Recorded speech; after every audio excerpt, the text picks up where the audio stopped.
Duit buat kesehatan, pendidikan, dan infrastruktur dikurangi, tapi dana buat anggota dewan malah nggak dipangkas. Di awal 2025 ini, pemerintahan Prabowo Subianto dan Gibran Rakabuming Raka memangkas anggaran banyak kementerian dan lembaga atau KL untuk tahun 2025. Nggak tanggung-tanggung, efisiensi anggaran belanjanya mencapai 256,1 triliun rupiah, sedangkan transfer ke daerah dipotong 50,59 triliun rupiah. Yang bikin was-was, pemotongan ini turut menyasar sektor-sektor penting untuk keberlanjutan ekonomi Indonesia dan kepentingan rakyat.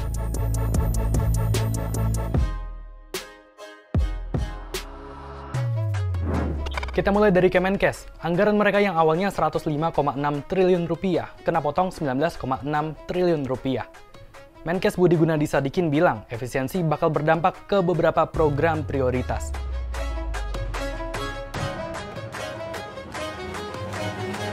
Namun Ketua Komisi 9 DPR RI, Feli Estelita Runtuwene, meminta pemotongan anggaran Kemenkes ini dipertimbangkan ulang. Soalnya ini menyangkut hajat hidup warga se-Indonesia.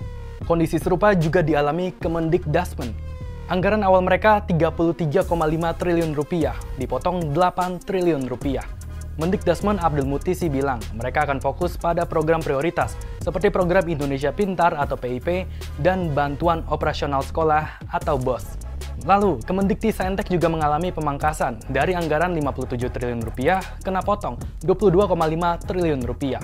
Pemotongan terbesar kabarnya dari perjalanan dinas, rapat, dan koordinasi. Tapi program riset juga diusulkan kena potongan 20% loh.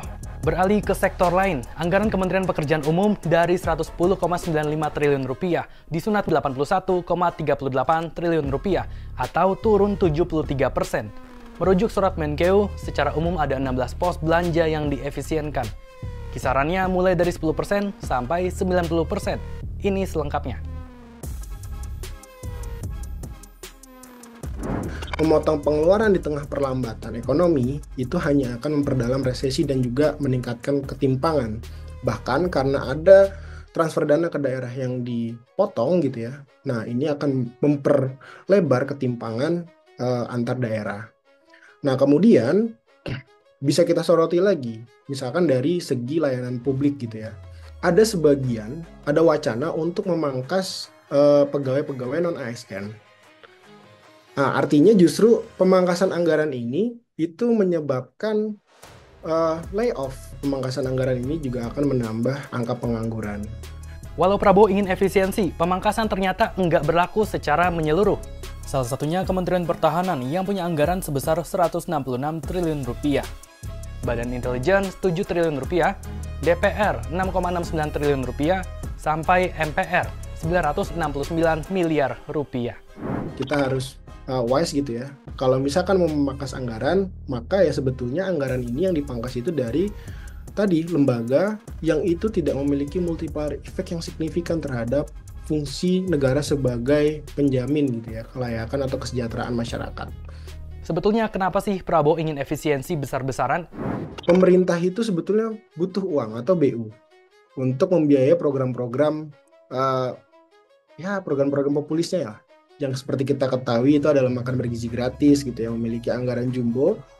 Nah, yang kedua adalah kemungkinan besar efisiensi anggaran ini memang dikarenakan penerimaan negara ini sedang terganggu. Yang kita tahu memang faktanya penerimaan negara ini yang paling besar dari pajak, ternyata aplikasi perpajakannya bermasalah tuh. Cortex tuh. Gimana nih menurut kalian? Apakah program-program kementerian dan lembaga untuk rakyat bakal berjalan efektif untuk tahun ini?